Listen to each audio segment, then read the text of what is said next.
Hello, students. Welcome to our English class. Today, we are going to the chapter 2 in MCB, that is, Rikki, Tikki, and Nag.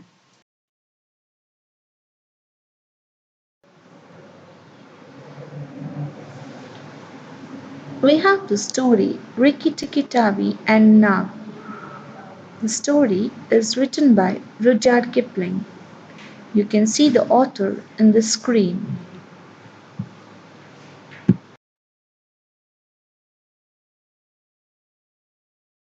Characters of the story. The first picture is of Teddy's family, Teddy and his parents. Second picture is Rikki Tikki Tavi, who is a mongoose. Third picture is Chuchundra, who is a muskrat.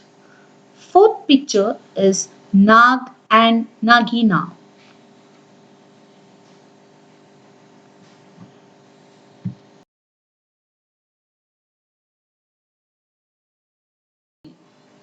Rikki Tikki Tavi is a short story in the Jungle Book which is written by Rudyard Kipling.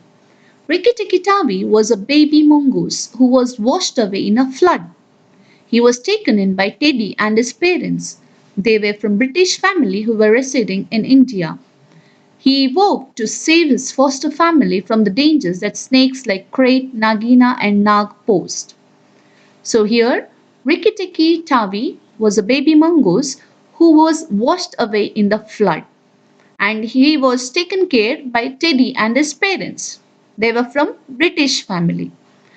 And this Rikki Tikki Tavi, he promised to save this family from all the dangers that snakes like Krait, Nagina and Nag. So now let's move on to the story what happens to Rikki Tikki in this final battle against the mighty Nag.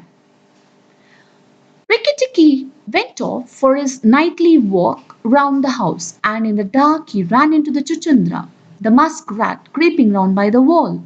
Chuchundra is a broken-hearted little beast. He whimpers and cheeps all night, trying to make up his mind to run into the middle of the room, but he never gets there. So, as this Rikki Tikki was going round the house during the night time, and as he was moving, he saw Chuchundra running there. Chuchundra, you can see in the slide, who is a muskrat.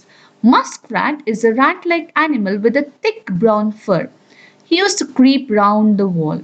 This Chuchundra was a broken-hearted, like little beast. Broken-hearted means Chuchundra was very, very sad because he thought that that house is not safe for him because one day Rikki Tikki might kill him. Don't kill me, said Chuchundra, almost weeping. Rikki Tikki, don't kill me. Do you think a snake killer kills muskrats? Said Rikki Tikki scornfully. So, as this Chuchundra met Rikki Tikki during the night time, he asked Rikki Tikki not to kill him. He started weeping. Weeping is to cry. And this Rikki Tikki told, do you think that means the mongoose always kills the snake? So Rikki Tikki is telling, do you think that snake killer will kill these muskrats? Those who kill the snakes get killed by the snakes, said Chuchundra, more sorrowful than ever. And how can I be sure that Nag won't mistake me for you some dark night? So Chuchundra guessed, maybe Nag may think that I am the Rikki Tikki. So it might kill me during the night time. Chuchundra had a doubt.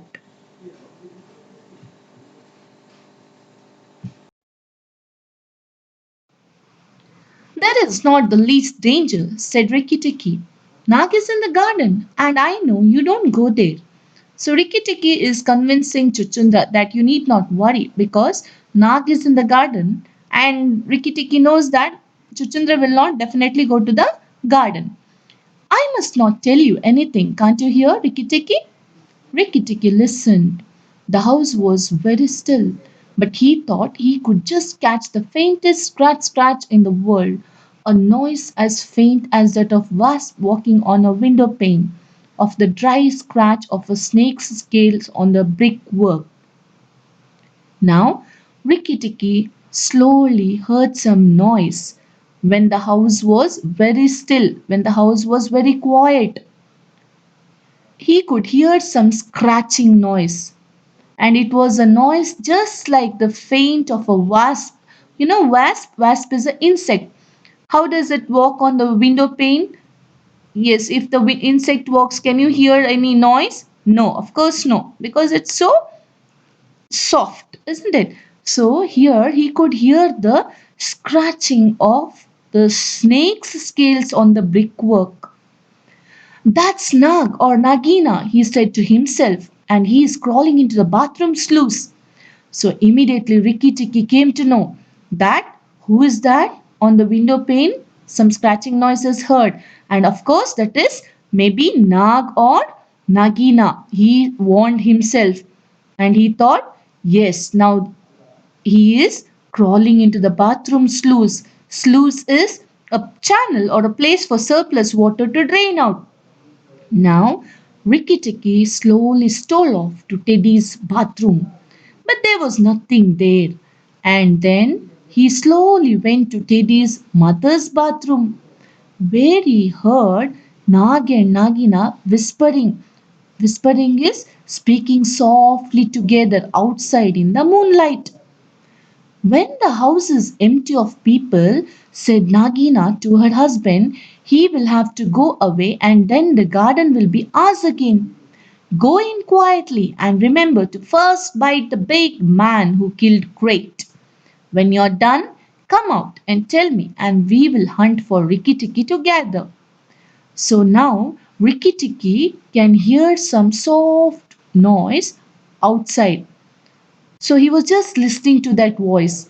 And there, Nagina was telling to her husband Nag that when the house is empty of people, when there are no people in the house, we will have to go inside.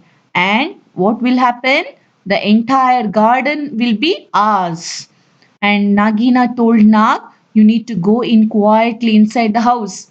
And first thing you need to do is you need to bite the big man who killed Trait. And who was that big man? Yes, it is Teddy's father. When you are done with your work, you need to come out and tell me. And then, of course, we are going to hunt for one more. And who is that? The snake killer. Who is that? Rikki Tikki. But are you sure that there is anything to be gained by killing the people? Asked Nag. But Nag was little soft cornered. He asked his wife Nagina whether it is necessary to kill the people there. So Nagina replied, everything. When there were no people in the bungalow, did we have any mongoose in the garden? So long as the bungalow is empty, we are the king and the queen of the garden. And remember that as soon as our eggs in the melon bed hatch, as they may tomorrow, our children will need room and quiet. So Nagina was not happy with Nag's opinion. She told, yes, we have to. We have to go to the bungalow and kill them. Then what will happen? The entire bungalow will become empty and the garden will be ours. Nagina told, I will be the queen and Nag, you will be the king of this garden.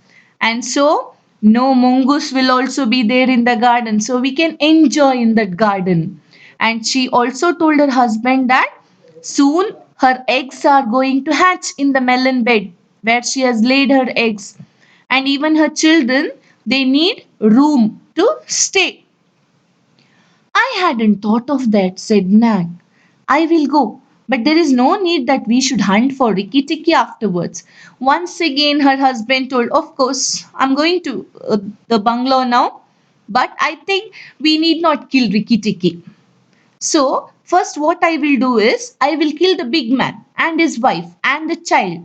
So, who is that big man? Teddy's father and his wife, that is Teddy's mother, and the child is Teddy, and then I will come away quietly. Then the bungalow will be empty and Rikki Tikki will have to go. So Nag told that I'm going to kill these three. Then I'll come out from the bungalow. Bungalow will be empty so that we can go and live. Then, of course, Rikki Tikki, he has to leave this garden and he has to go away. So here it shows that Nag did not want to kill Rikki Tikki. Rikki Tikki tingled with rage. Now Rikki Tikki got anger. Then Nag's head came through the sloops and his 5 feet of cold body followed it.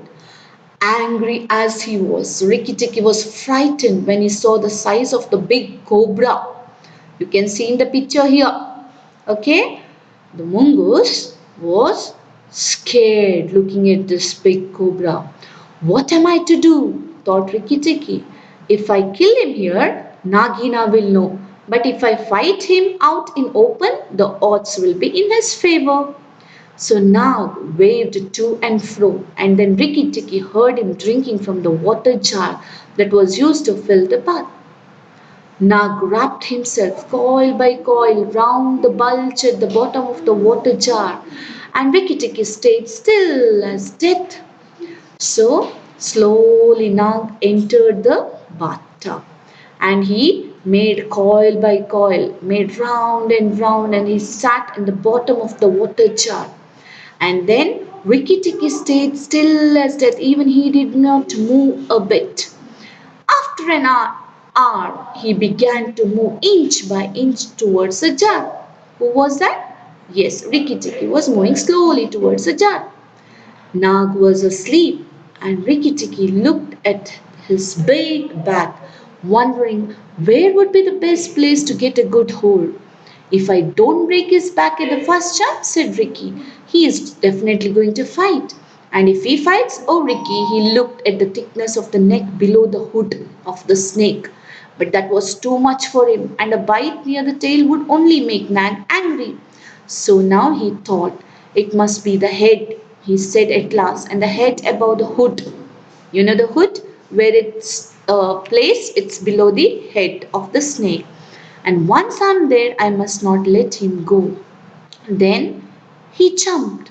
The head was lying a little clear of the water jar. Rikki bit down with all his might, with all his strength, and braced. He supported his back against the bulge of this red earthenware jar to hold down the head. This gave him just 1 second's purchase, and he made the most of it. Then he was battered to and fro like a rat shaken by a dog, back and forth on the floor, up and down and round in the great circles you can see in the picture here. His eyes were red, but he held on. His body was cartwhipped over the floor. He was dizzy, aching, and felt shaken to pieces when something went off like a thunderclap just behind him. A hot wind knocked him senseless, and red fire singed his fur. The big man had been wakened by the noise. Suddenly, the big man in the house, he got up. He was awakened by the noise and had fired both the barrels of a shotgun into Nag. He took the gun and he shot at Nag. He held on his eyes shut, for now he was quite sure he was dead. But the head did not move, and the big man picked him up and said, "It's the mongoose again, Alice. The little chap has saved our lives this time." So finally, the mongoose, Rikki Tikki, once again saved their life from Nag and Nagina. So, what did you learn from the story? Always be thankful to anyone who helps you. Never cheat others. Try to be friendly and helpful to everyone. Thank you, students. Thank you, students. I hope you all have understood the story. Stay home, stay safe.